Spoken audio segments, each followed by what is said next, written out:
नमस्कार बंधु माने आपण माने मोर यूट्यूब रो दर्शक और श्रोता होइथिबारु आजि मोते अत्यंत आनंद और गर्व लागुछि।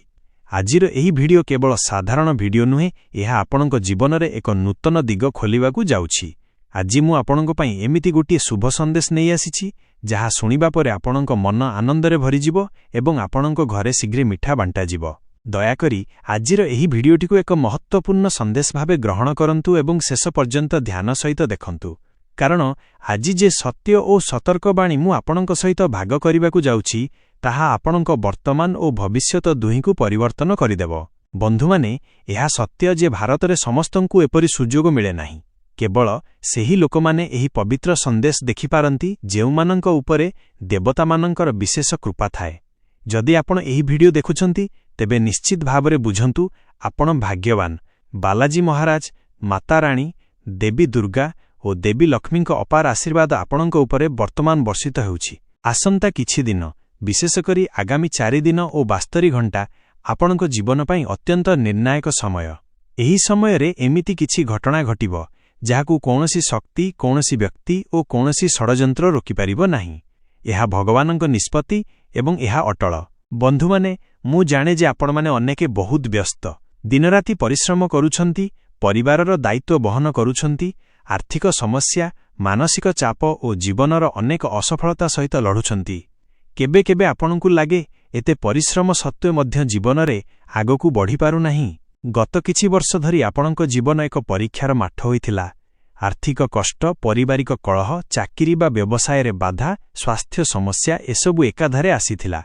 अनेक समय आपण भांगी पड़िथिले, आशा हराइथिले, किंतु तथापि आपण निजकू संभाळी आगकू बढ़िछंती। बंधु माने एहा केवल साधारण दुर्भाग्य नुहे, आपणक उपरे गोटिए गुप्त शत्रु दीर्घ समय धरी नजर रखिथिला।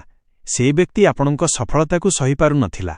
आपणक प्रगति, आपणक सम्मान और आपणक भविष्यतकू नष्ट करिबा पई से व्यक्तिकू दृष्टि, नकारात्मक शक्ति और तांत्रिक प्रयोग पर्यंत करिथिला।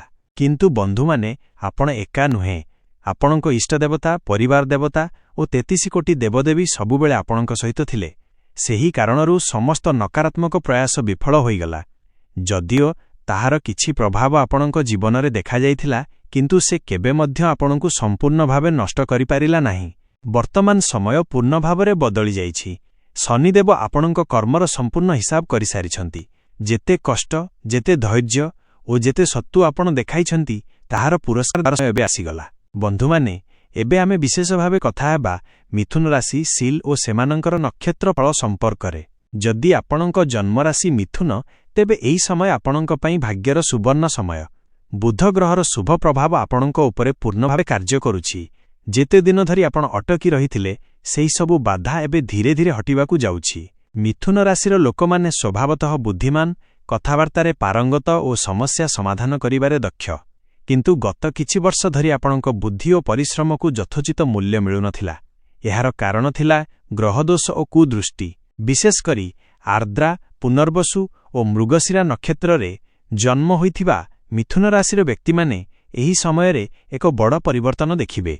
आर्द्रा नक्षत्रर लोकमाने जेउ दुख और मानसिक चाप सहिथिले से सबुर शेष आसीगला। पुनर्वसु नक्षत्रर मिथुन राशिर लोकमानंक पई धनलाभ और पारिवारिक सुखर जोग दृढ़ हेउछि। जेउ टंका दीर्घ दिन धरी अटकी थिला सेही टंका आगामी 72 घंटा मध्यरे फेरी आसीपारे।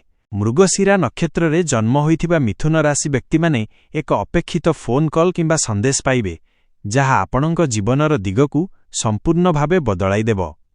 एही संवाद परे आपणक घरे खुशीर परिवेश हेबो और मिठा बंटा जिवो। किंतु मिथुन राशिर बंधु माने एही समय रे गोटिए सतर्कवाणी अत्यंत आवश्यक। आपणक निकटवर्ती गोटिए व्यक्ति जिए आपणक सहित हसे और कथा कहे से मनरे ईर्ष्या पोषण करुछि। सेही कारणरू आगामी 72 घंटा मध्यरे आपण आपणक सफलताकू काहाकू मध्य कहिबे नाही। मिथुन राशिर महिला जातकमानंक पई एही समय रे धैर्य और संयम अत्यंत आवश्यक। अत्यधिक नियंत्रणशील व्यक्तिंकू एही समय रे दूरे रखिबा आपणक भविष्यत पई मंगलकारी हेबो। देवी लक्ष्मी और बुध देवंक कृपारे मिथुन राशिर लोकमानंक हस्तरेखा वर्तमान परिवर्तित होई जाइछि। धन, सम्मान, सफलता और समृद्धि आपणक पदचिह्न अनुसरण करिवो। जदि आपण मिथुन राशिर होई ही संदेश शुणुछंती तेबे एहाकू कोनोसी साधारण कथा भाबे नेबे नाही। एहा भगवानंकर सीधा संदेश। ଜୟ ମାତା ଦୀ, ଜୟ ବାଲାଜୀ ମହାରାଜ।